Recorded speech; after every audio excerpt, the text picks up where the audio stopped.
Dare we open Pandora's mystic box? To every generation, a slayer is born, except this time there were 6. This is the dimension of imagination. You are entering the mystic zone.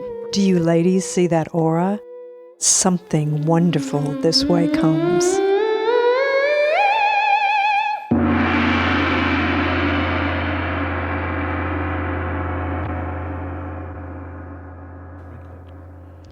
Hi, welcome to the Mystic Order podcast. This is season 1, podcast number 9. We're the Mystic Order of East Alabama fiction writers. And I am Mystic Margie. I'm the Mystic Illuminator. I am Mystic Joanne. I am the Mystic Defender. I'm Mystic Marian. I'm the Mystic Dog Whisperer. And this is the Mystic Queen, Gail. Okay, welcome everybody. All right, right now, our topic for today is going to be supernatural places, magical adventures. And I thought we'd talk about the supernatural, haunted, or spiritual places that we have visited or that we know of. Anybody want to jump in? Sure. I lived in a haunted house. Really? Yes, in West Point, Georgia.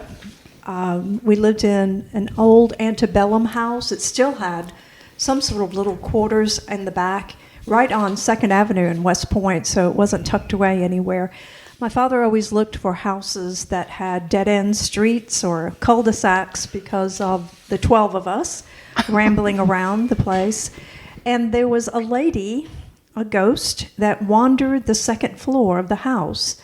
The boys saw her. I moved to West Point when I was 16, so my brothers were 15, 14, and 13. And the boys lived upstairs, the girls lived downstairs. And they would see her wandering up and down the halls.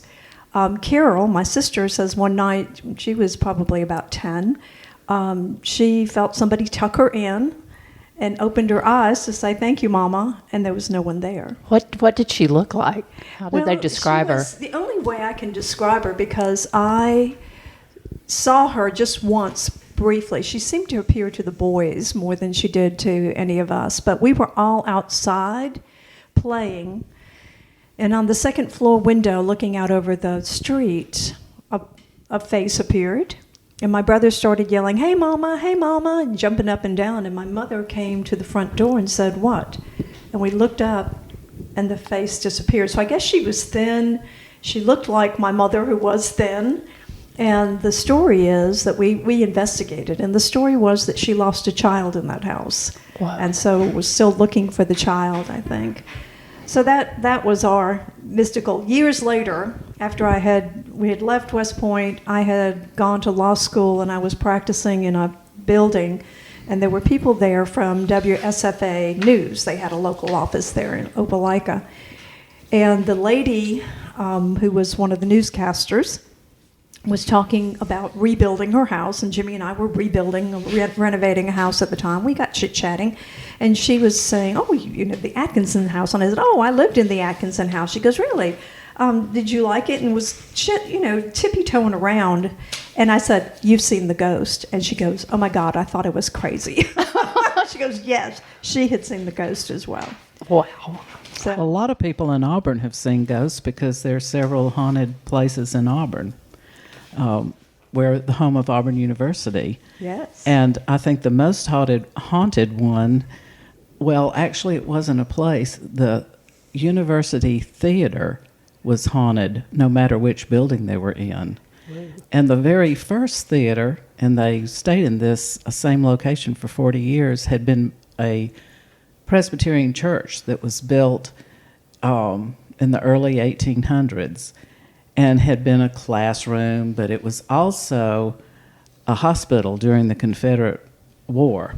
And there was a man who fought with the Texas people, and he got hurt, and they sent him to this hospital. His name was Sidney Grimlett, and they cut off his leg to save his life, and he died anyway. And he's buried in an Auburn cemetery with 97 other Confederate soldiers that died in this hospital.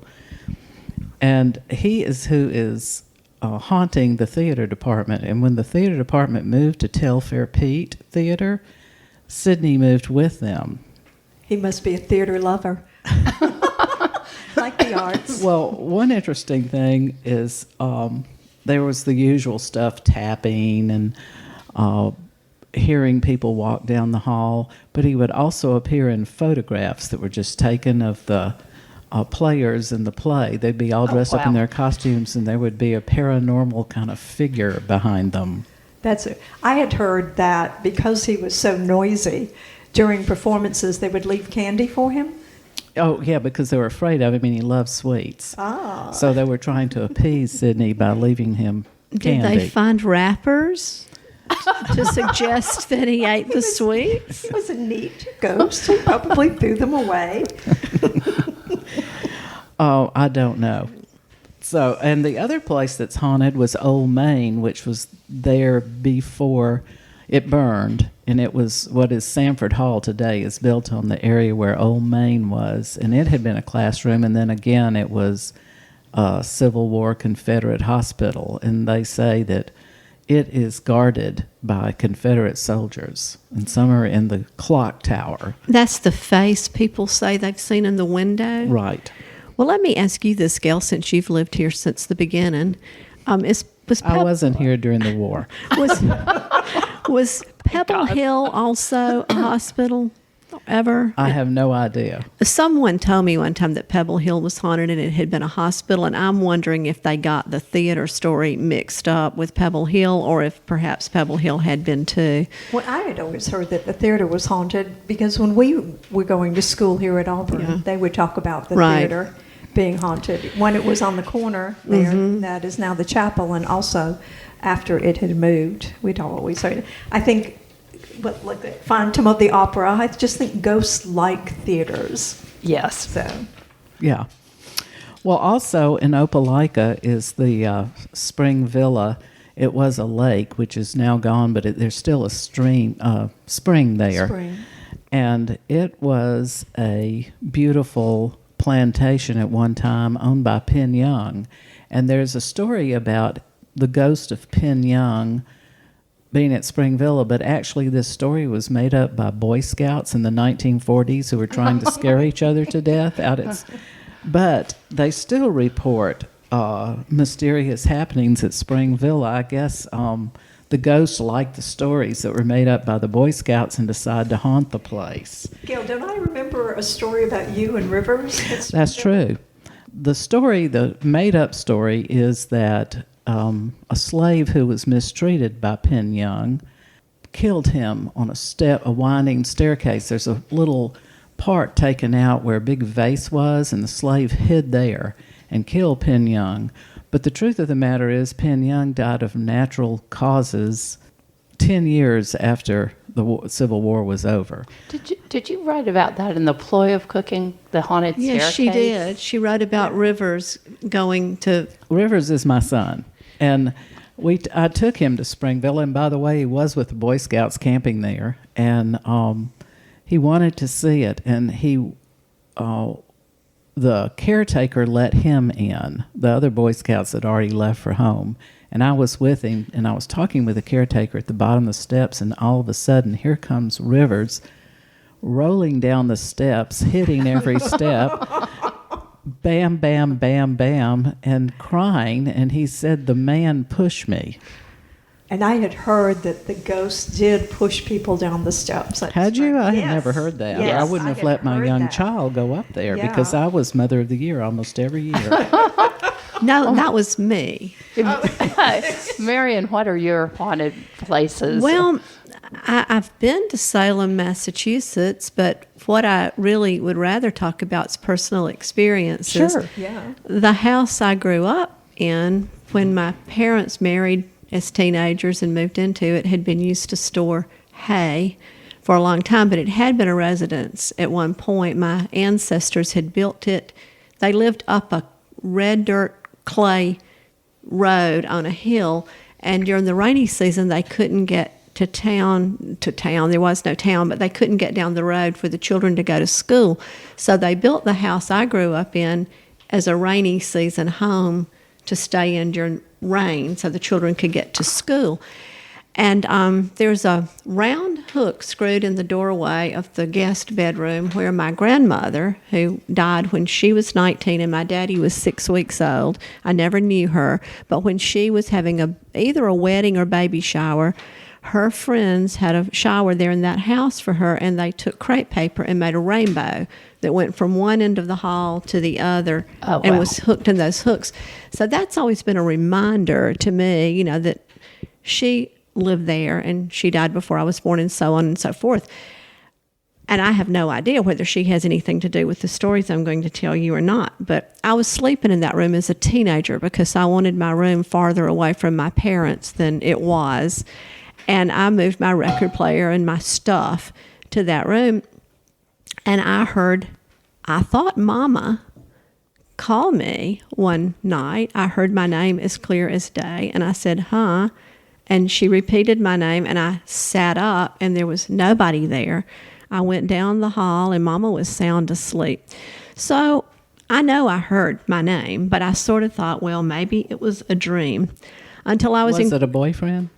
It was a woman's voice. It was a lady's voice. I would have hopped out of bed if it had been a boyfriend. Well, nobody was throwing pebbles at the window. Not that particular. That only happened after I got to Auburn. I see. But years later, when I was in graduate school, I was sitting up in our den writing a paper for school. I could see my parents in their room sound asleep. My dog was with me, and I heard my name again, as plain as day, just like I'd heard it all those years before. But I was wide awake this time. The dog started low growling. Ooh. My whole body turned to ice.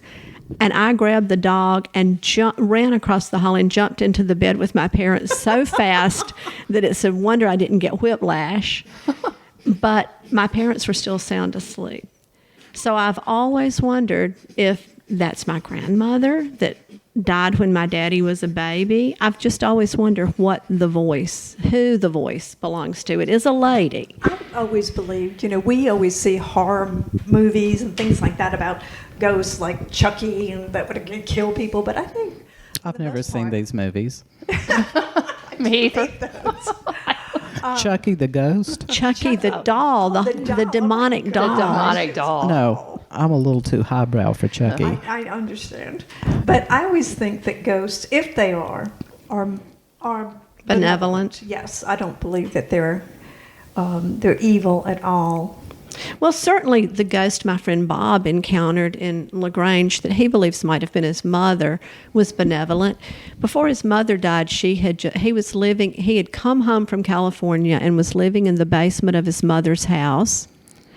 And his mother kept complaining that he didn't scrub the bathroom. She'd say, it's just a sin and a disgrace. You've let that bathroom get in the fix it's in. And the more she complained, the more stubbornly he refused to clean the bathroom because he was the only one who went in it anyway. Well, were mushrooms growing out of the tub? I don't know. I just know it was dirty. It's always the black mold that gives it away. But his mother sadly died, and he moved upstairs. And a couple of weeks after his mother's death, he woke up and he smelled the overwhelming odor of Clorox. And he went all over the upstairs, and he couldn't find where the Clorox was coming from. So he said, well, I'm going to go downstairs. This is really strange. He went downstairs, and the bathroom, which he still had not cleaned, was sparkling. Wow. Because it was a sin and a shame. Because it had been a sin and a shame that it was so nasty. So he believes to this day that his mother returned and scrubbed that bathroom that had given her so much grief in her Mommy came back and cleaned. And cleaned the bathroom. She could not go over to the other side knowing that bathroom was filthy. Exactly. Exactly. Oh, when I was teaching in the Alabama schools, I was teaching in a trailer. And the trailer had 3 classrooms in it. It was a double wide, of course. Of course. And when my mother died, the day she died, the lights flickered on and off only in my side of the trailer. Oh, wow. On and off all day long. Wow. And I called central office and asked them to come look at it, and they said, that's impossible because they're all on the same system. And I said, okay. And the following day, I was standing behind a student watching. I had computers back. There were the Ice Age computers back then, and I was standing watching, and this cold wind went by me and smelled exactly like Clorox, because that's what they used in the nursing homes. And it was just freezing cold went by me, and even my students said that was really cold. I think Miss Holder was letting you know. I do.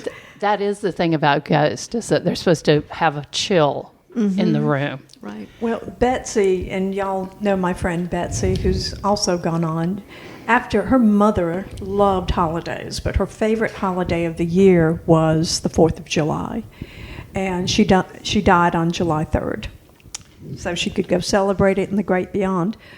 And the year after she died, Betsy had moved into the house, and she said she was sound asleep, and at like midnight 30, all the alarms went off in the house.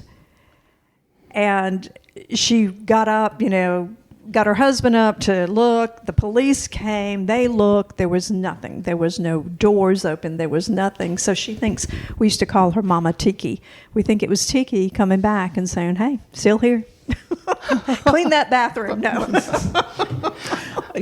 When we were talking earlier about the theater Yes. being haunted, I forgot to mention what I thought was pretty interesting. The only time Sidney, the ghost, was active around the actors is when they were on stage, and he would send orbs at them, glowing orbs that only the actors could see. Oh, my gosh. And, of course, they'd miss their lines up. Oh, and sure. Oh, God. And hit the floor. Golly. They needed Ghostbusters. Yeah. Well, in Opelika, there is what's left of the Salem Shotwell Bridge, which was a covered bridge. There are so few of those left. That's Opelika, Alabama? Opelika, Alabama. I bet there's not another Opelika in the entire United States. There is not. And I don't think there's another Opelika in the world, because all you have to do is put Opelika, and it comes up immediately. But Where? Where does it come up? On Google. Any place on Google. On her crystal ball. That's what I was wondering. That's right. But anyway, the Kiwanis Club that I belong to took the last remnants of the Shotwell Bridge and put it over. Just one moment. You Yes. belong to the Kiwanis Club? I do, yes. They accept mystics? Of course they do. Are they mystics? You've been to the Kiwanis Club. It wasn't as exciting as the Rotary Club were.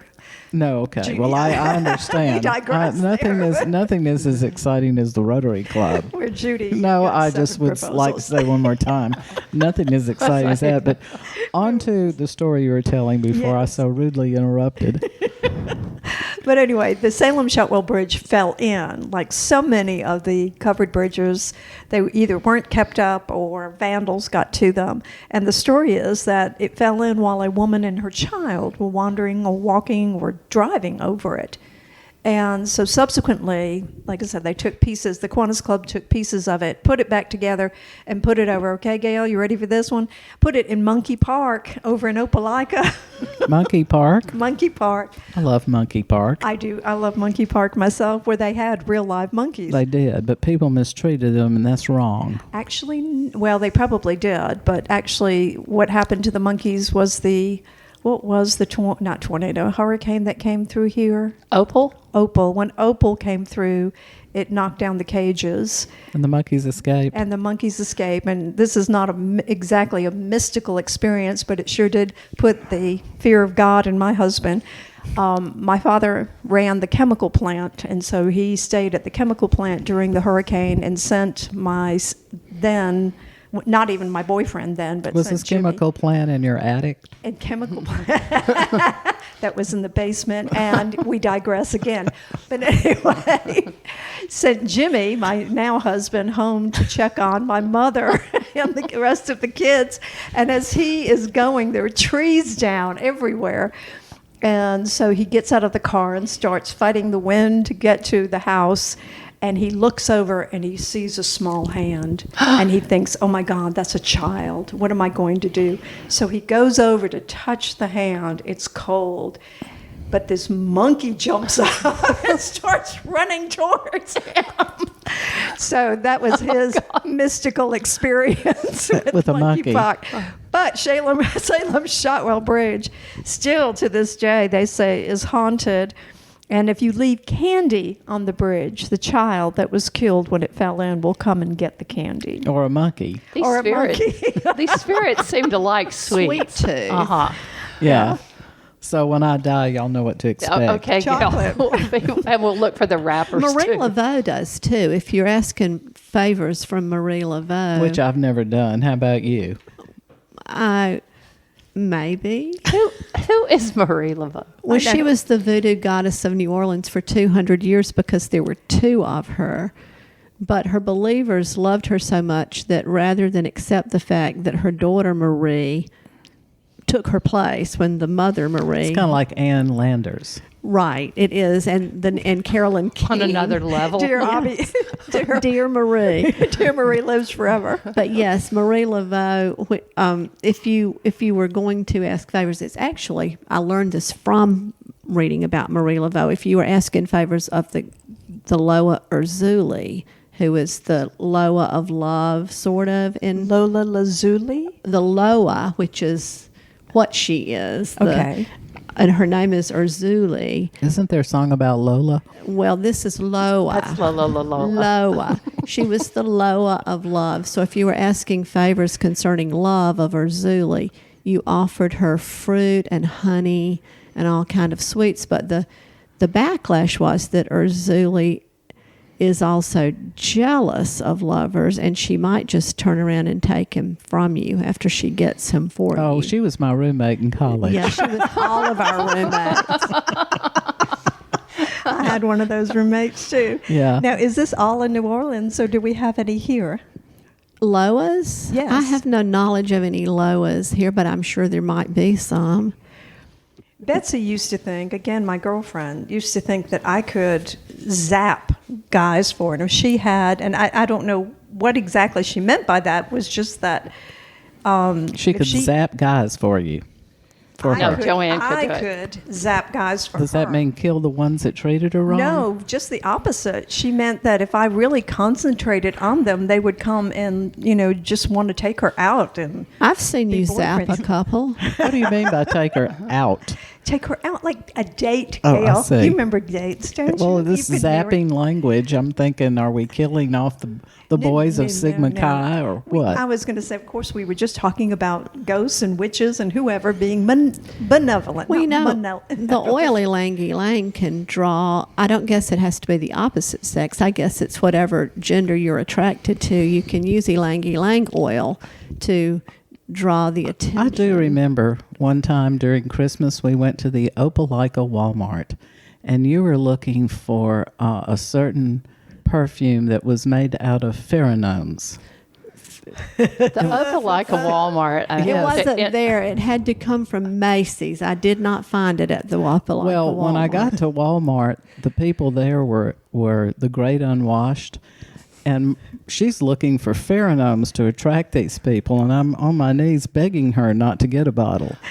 Well, the Opelika Walmart is a fearsome place. I'm going to think there are probably free floating pheromones in the Opelika Walmart, but this was a Free perfume. floating pheromones. But this was a perfume made by Marilyn Mignon, and I finally tracked it down to Macy's. Macy's, there's Marilyn Mignon. pheromones. Do you remember the name of the perfume? Just- Pheromone. Are they Pheromone. human pheromone or say monkey pheromone? Well, Or I don't think she actually had the how real about ones in there. cadaver pheromone? I don't think so. However, That book. Sorry to interrupt, but the book Perfume. oh, Did any of you read that book gave me the absolute creeps, and very little does. Tell me about perfume. Well, the guy, it takes place during like the French Revolution, back in really smelly times, but the guy actually made his scent perfume out of the remains of virgins. Oh. Yeah, it was written by a concert pianist. It was like his only How book. did he test this theory? Oh, he ground them up. Do you remember, Marian? I quit watching it. I read the book, but I quit watching the movie. The movie was pretty true to the book. I don't remember how Is he did this it. supposed to be a true story? No, No. it's creepy. Oh, yeah, it's too creepy, It's fiction.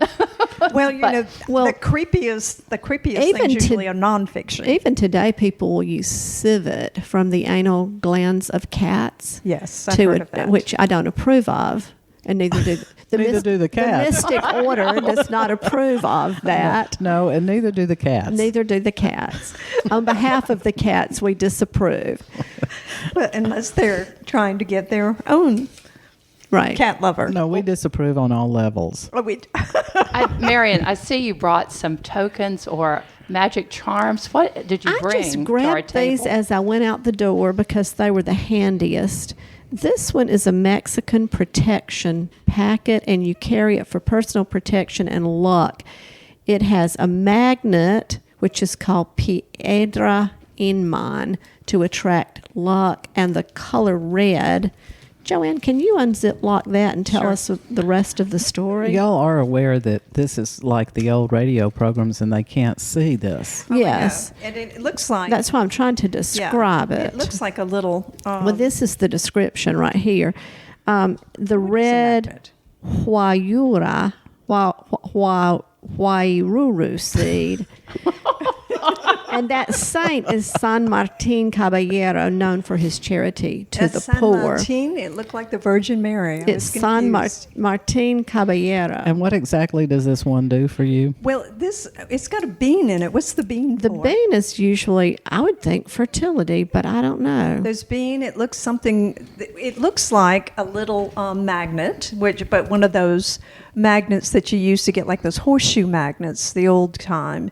And it's got the colors of Mexico on it. It has two pretty green sparklies and some gold sparklies and some red sparklies. And then it really does look like, if that's Juan. Okay, my question is, Martin. what does you put it in your pocket and It's for protection and luck. Protection against evil. Fortuna. and luck? And oh yeah, for luck. It's got a lucky elephant on the back. It's got money on the back. It's got a cat. Speaking of cats, and it's got a heart for amor. So yes, It pretty will- much covers all bases. Buena suerte, which is good luck in Spanish. And Can't you carry a rabbit's foot and get the same effect? Probably so, except that if you're, I don't know, where did a rabbit's foot start? I mean, how unlucky for the rabbit, first off. But Well, and the what is mystics that? again do not approve. No. My husband asked me today before the podcast, do you have your lucky rabbit's foot? And I said, what are you talking about? I would never have that. I mean, where did that start, though? I don't Why know. is Maybe a some of our rabbit's listeners foot- might Do you have be a able monkey to. foot? I do. No, no, do you? paw? No, Monkey's paw? no, but I did know someone who had a kangaroo foot as a back scratcher, which is pretty creepy. Yeah. I don't approve of animal parts being No. used. And sold. No. And I'm sure Marian doesn't. Well, I made a necklace for my son out of his wisdom teeth, and nobody approved of it at all, including my son. Well, Well, and let me tell you that, speaking of that kind of creepy thing, my niece, God love her, was just in the hospital. She had gallstones, 8 of them that look like marbles each. And I suggested she have a necklace made out just because of what you did for Rivers. were they pretty? They are, actually. They're kind of round, but my sister said they stink. Oh. So probably not good. Not Put them in Clorox and Dawn Blue pheromonal. and call them turquoise. But Marian, recently your son made a necklace, I believe. Yes, Margie, you've seen this necklace. I have. I have seen the necklace. Absolutely gorgeous. When our dog Heathcliff, he had always had what looked like a little cavity in his canine tooth because he was a rescue, and the vet said the enamel just hadn't formed right on that tooth, and he was gnawing a bone the other night and fractured the tooth. So we had to do a surgery and have Heathcliff's canine tooth removed, and it is 2 inches long. I think it's more like 3 inches long. It's the longest tooth I've ever seen outside of a dinosaur. And my son that weekend watched a YouTube video on how to make chainmail and sat down. Oh, stop there. Why? Well, because he had decided he was going to make a chainmail chain to attach Heathcliff's tooth to. Oh, I see. And he did, by Jove. And then he put the tooth underwater and drilled a tiny hole in it. And How did he do that? Because I had to get a professional to drill the. My he husband. watched another YouTube video and The put a wire magical through it. YouTube. And it's quite a necklace. It's noticeable, isn't it? It is. I mean, except that you would not you would expect it to be like a bear tooth. It is so big. What, Yeah. did your mother see that necklace? She saw it when we went to the hospital. And I'd like to know what she said. She said, well, that chain would be pretty if he hadn't hung that big old tooth on it. That's probably what I would have said. That's probably before Carol was feeling so well. Maybe. Because I would have thought she would have said a lot More. A lot more. A lot more. Yes. Ugh. Well, mystics, we're any of you know any shamans or gurus or witches? Marian. I do. Yes, Marian. You want to No, tell I us mean about? Marian. I know Oh, well, Marian. oh, yeah, we do know Marian, but we're not really telling. We're not revealing anything. You know, I'm doing a book that basically. You're doing a book? I know, Oh. Gail. It's one of the 8. I understand. But and it's based on, and I believe this, that witches were not as magical as people believe. They just had an idea. They knew how to tap into nature. The natural world. Yeah, one of the real mystics, Hildegard von Bingen, wrote. She was a abbess that lived in the turn of the century. I mean, she lived in 1098 to 1179.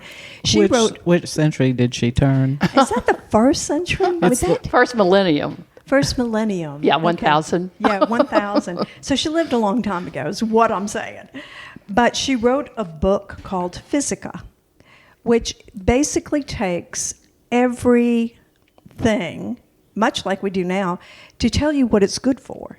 You know, back then, before scientific and chemical analyses and, even noting about vitamins, she figured out what, for example, asparagus would be for. And she put everything into 2 categories. Either it had a warm demeanor or it had a cold demeanor. Chinese medicine. Chinese medicine. But she was a Westerner. And like I said, in the first millennium, Was she Chinese? she was not. No, Living she in was the an West? abbess, but she also had visions. She did. And she was a true and she mystic. was an illustrator as well. Yes. She did drawings. She, she composed music.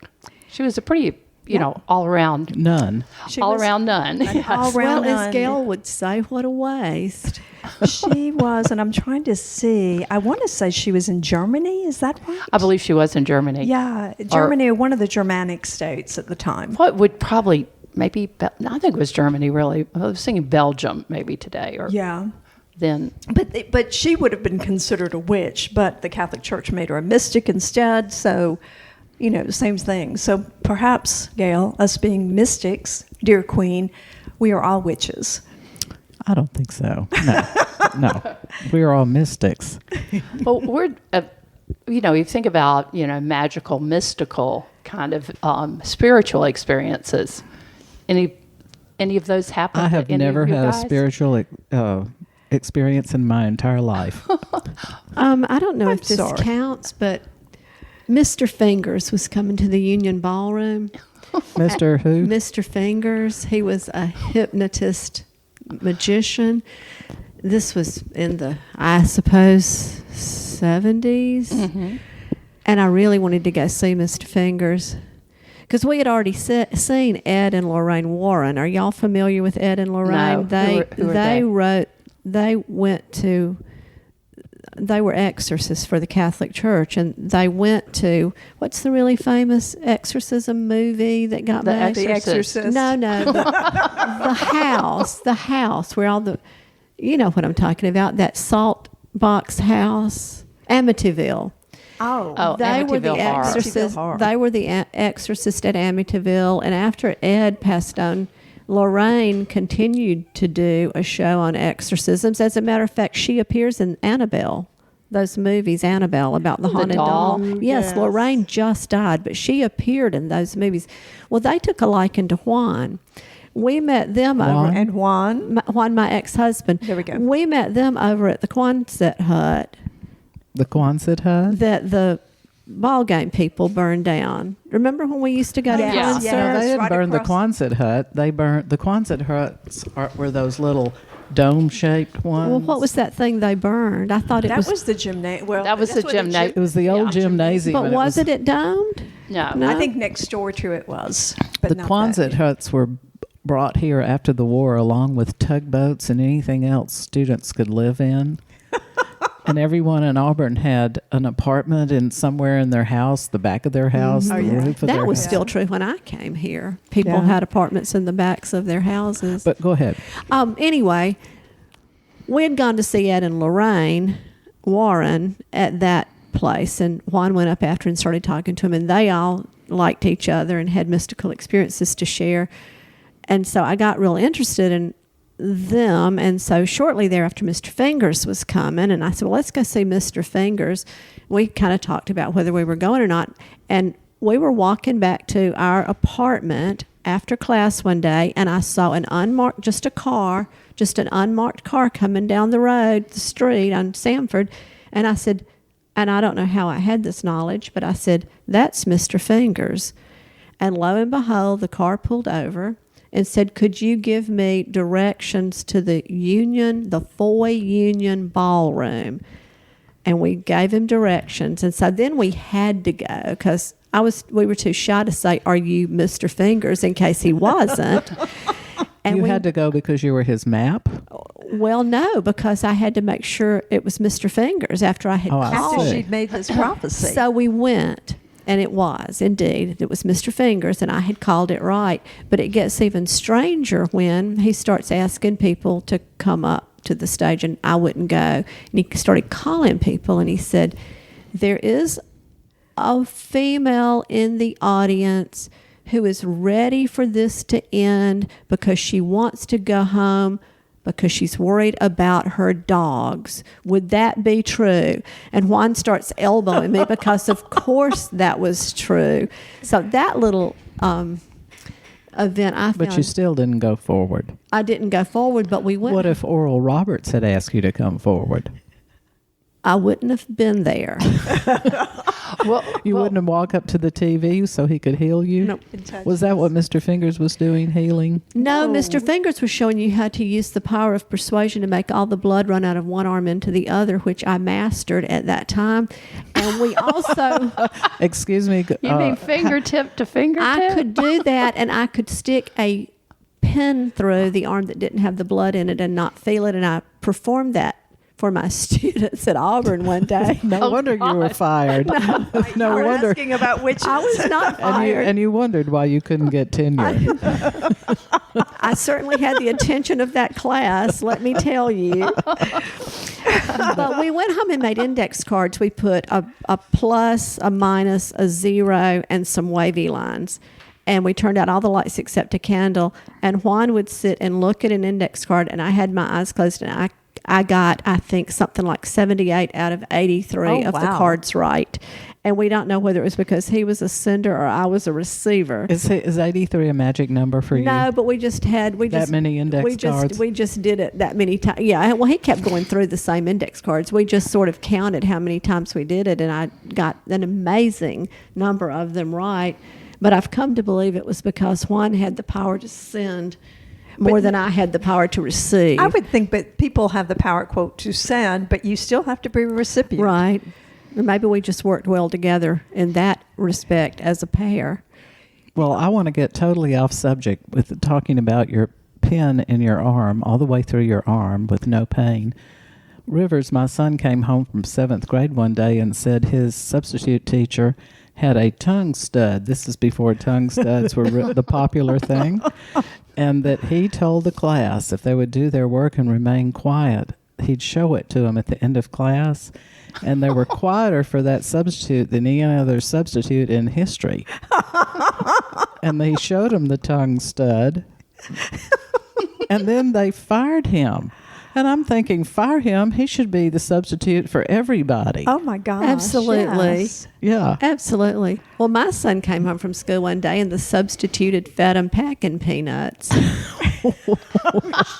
Is he peanut sensitive? Well, It was Packing styrofoam. peanut sensitive. What is packing peanuts? It's styrofoam. White styrofoam. Oh, he fed them to him and showed him how to dissolve them in their mouth. And I was livid. I think that's a great idea. I'd gone to all these lengths Poison to avoid those little plastic. boogers. Poison them. Talking about teachers, I had a teacher that she was older. It was when I was in Catholic school. She was a science teacher. I always remember that.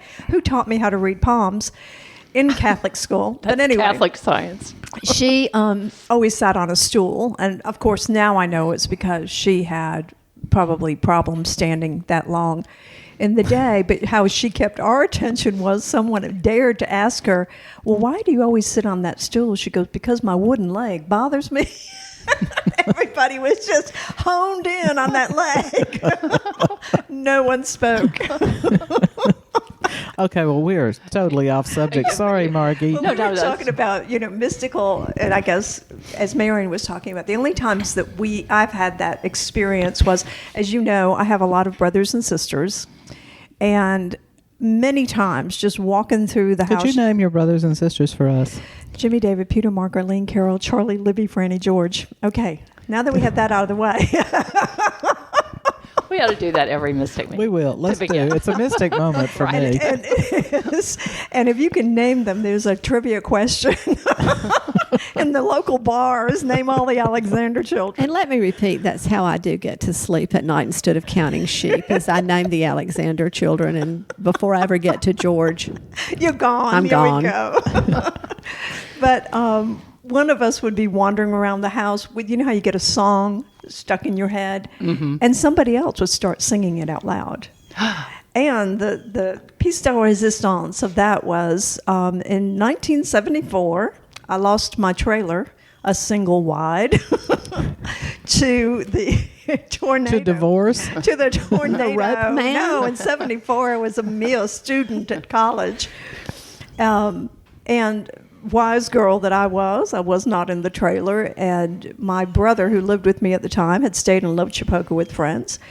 And so, but Mark, my younger brother, the next morning, and it wasn't anything. I mean, we had been out of the house for a couple of years, so it wasn't like my parents were definitely not helicopter parents. But Mark, It's not possible to be helicopter parents have of to be 12 children. yeah. No, we didn't have to have a fleet of 12 helicopters. 12 paratroopers. So Mark kept saying, Daddy, call Joanne. Daddy, call Joanne. He goes, why, Mark? He goes, just call Joanne. And they knew there'd been bad weather, but they figured I'd call them if there was a problem. So my father called, and this is before cell phones, and the line was busy. Well, the line had been yanked out of the telephone pole. So, and Mark was insistent, something's wrong, Daddy. Go out there, go out there. Well, as I pulled up to my trailer, my father was pulling up at the same time, looking at this carnage of trailer that had been blown out like a firecracker. So that, we had a little bit of that. We had, we can, I guess, like you were talking about, be recipients and Senders and receivers. of those kinds of things. Because Mark just knew something was wrong. And so he kept insisting that my father come out.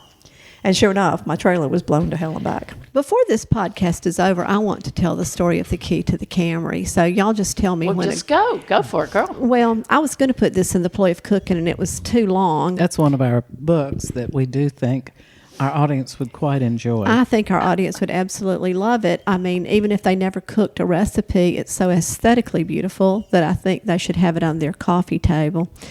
But I only had one new car in my life, and it was a Camry. I'm not a car person, but I loved the Camry. So the Camry was about 15 years old when my son John David learned to drive, and it was a mistake to let him behind its wheel, or I would still be driving it. And so it got wrecked, and it got stalled. It got wrecked several times. And then it got stalled at the apartment he was living in. It wouldn't start. We couldn't move it. So the slumlord called me and said, I'm going to have that Camry towed if you don't move it within 48 hours or something. So he said, I have a man that'll come and tow it and actually give you $100 for it. Well, this was really heartbreaking to me because I wanted the Camry to last forever. It was back when Camrys were boxy. You know, it was my favorite car. But here's how it went. I had to meet the tow truck early in the morning at John David's apartment. I had the bill of sale and I had the key to the Camry. I didn't want to part with my car, but I saw no choice. I went in my 4Runner and I parked and waited. I saw the tow truck pull in up there where the Zippy Mart used to be, and then Movies and Munchies. So I said, okay, I'm going to have to go show him where I am. I put the bill of sale with the Camry key on top of it on the passenger side in the front seat of the 4Runner. I locked the 4Runner door. I looked in the window, double checking to see the bill of sale and the key. I walked up to Movies and Munchies to show the tow truck man where the car was. We walked back down there. He hooks it up. He said, I'm going to need the key. And I said, oh, just a minute. It's in the 4Runner. I went over and unlocked the 4Runner, and there is no key. And I said, this is so strange because I saw this key here through the window after I locked the doors to come motion for you. So we start looking under the seat, between the seats, everywhere. There was no key. The bill of sale was right where I had put it, no key. So we're standing there talking, and I said, well, I guess I can go wake my son up and see if he has the key. And we were standing there looking at each other, and the key fell from above my head. This sounds crazy, but it's true, and there was a witness. It does sound crazy. And he said to me, did you do that? And I said, do what? Because I was so shocked. And he said, did you make that key do that? And I asked him, how could I? Because it came from above my head. And we just sort of stood there staring at each other. And then before we left, I parted ways with the Camry, which I did meet up with again in the Kroger parking lot one day. But before we parted ways, I said to him, I guess you must think that I'm pretty strange after what happened with that key. And his answer was, no, my wife is Sister Letha or somebody, the palm reader out near the county line. Oh, wow. So the story's true. It happened. I can't explain it, but it happened. Wow, I have a key story. Okay. This is my husband used to work at Alabama Council on Human Relations, and one of his the woman that cleaned the building was named Taman, and she was Laotian, and she was a kind of a magical person. So one day, Taman had lost the keys to everything. She could not find the keys, and she had a set of keys that opened all the rooms. And they could not be found. And my husband's boss, Nancy, loved cats, and the upstairs of that building was all filled with cats in their different rooms. And Nancy was the director of ACHR. Right. Is the director of ACHR. Well, anyway, Taman is like, she doesn't know where the keys are, so she goes out into the parking lot, and she picks up one of those little whirligig plants. A whirligig plant. A little plant that has a little helicopter plant, the ones that... maple trees. They maple do it. trees. They go down in a whirligig. And she starts saying something in Laotian or going, and then she throws it in the air, and it spins around, and it points in a direction. And so she follows that point up the fire escape stairs, and there are the keys at the top of the stairs. Oh, my gosh. Hola! The key. That beats St. Thomas. Let's say Anthony. St. Anthony. St. Anthony. Yo, Anthony, could you Anthony. please get the saints straight? We're on live. Oh, it's St. Anthony. Anthony, please look around. Something is lost and it must be found. That's my mother would buy Christmas presents in July, and then she would forget where she put them. And so she would have to pray to St. Anthony to help her remember where she had hid the presents. He always came through. Yeah, he did always come through. I used to lose earrings that he'd find. I have to laugh. I have a girlfriend who is not Catholic, but she prays to St. Anthony regularly. And she asked me one time, she goes, why is it something that you've lost is always the last place you look? because you stopped looking after that. Joanne, who did you bury in your yard to sell your house? St. Joseph. Yeah, that was upside down. Upside down, which I think is horrible, and I don't know why. St. Joseph is a good sometimes guy. they sell them with kind of pointy heads, so it's easier to get in the ground. I'm ashamed to can say drive them in. that there are Catholic gift stores that will sell you a little plastic St. Joseph to bury in your front yard. I got a metal one. What- Did you do that on Pinedale? I did. Sold it, sold You it. think he's still over there? Because I'd like to dig him Nothing's up. over there, girl, except a big old house. A big, big, big old house. Well, So- I would get St. Joseph, and I would have gotten him back up. Well, to plug the ploy of cooking one more time, I forgot to add this part. If I had put the Camry key story in the ploy of cooking, my recipes were going to be key lime pie and hearts of palm. Well, that's a good idea. Well, I'm glad we've started talking a little bit about books because we are writers. We forget yeah. that. We forget that we're writers. And there are a lot of books that talk about magical happenings, and I want to mention one. A lot of the people who write about mystical realism are South American, and I have several favorites, but I wanted to mention Like Water for Chocolate, Oh, yeah. who's is written by Laura Esquivel, I think. And this book is divided into, basically she can't get married because she's the youngest daughter, and it's their rule that the youngest daughter takes care of the parents and stays home. So her lusty feelings are taken out on cooking, and the book is how it pours over into other parts of other people's lives. But the book's divided into 12 sections named after the months of the year, starting in January and ending in December. And each section begins with, guess what? A recipe. A recipe. Yes. A Mexican recipe. And that reminds me so much of our book, not only The Ploy of Cooking, but our newest book, Mastering the art of wench cooking. Yes. So, but you've read a lot of mystical realism, haven't you, Marian? I have indeed. When I was in graduate school in foreign languages, I read 100 Years of Solitude in Spanish, which, let me tell you, is no mean feat.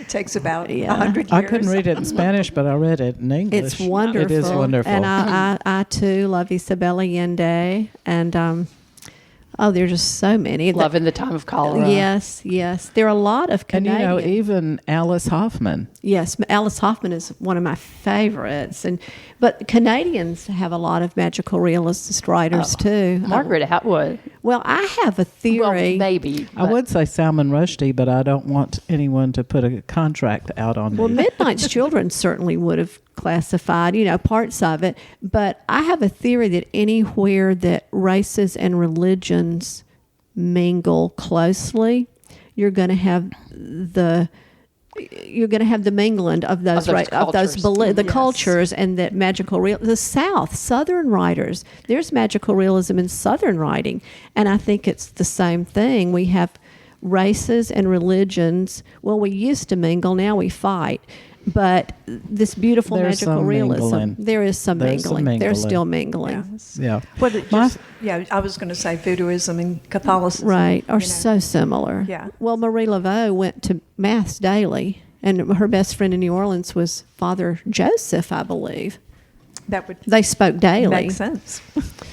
My favorite book by Allende is House of the Spirits. Oh, yeah. yeah. Love that one. And I downloaded a sample on my Kindle today to read over it in preparation for our podcast. And I remembered how much I loved it, so I decided to go to the library and get it. And they have every Allende book, The Japanese Lover, Portrait in Sepia. They didn't have her first book, which I think is probably her most popular book. When was Of Love and Shadows? Did anybody read Of Love and Shadows? I cannot remember. And Eva Luna. Has anybody read Eva Luna? She wrote the novel Eva Luna, and then she wrote a short story collection called The Stories of Eva Luna. And the story collection is one of my probably 5 favorite books in the world. I love The Stories of Eva Luna. I did read that. I can never remember all the books because you were a Spanish major, Marian, just like Yes. I was, and we read so much magical realism. I mean, Cortázar. Yeah, Rulfo. yeah, and it just seemed like every every book that we were required to read. I mean, even Don Quixote, that's got so many, because he was demented, but everything that he saw, he saw through different eyes, and that's what magical realism comes down to, is just seeing the world through different eyes. Well, no, I think that it's trying to portray the world as it is, where possibly something very unusual can happen. When I was defining it in my dissertation, I called it what is improbable but not impossible. And that doesn't always fit everything that's classified as magical realism, but it very often deals with the improbable but not the impossible. That's why I'm always drawn, especially in my own work, a lot of times to surrealism, which is, explores the dream state as well as the juxtaposition of things that are possible but probably improbable. In the House of the Spirits, the main character, Clara, is telekinetic, is that right? And she can move things about with her mind. So I would call that improbable. Yes. But not impossible. But not impossible. If Marian remember, if I can drain can- her blood, Right.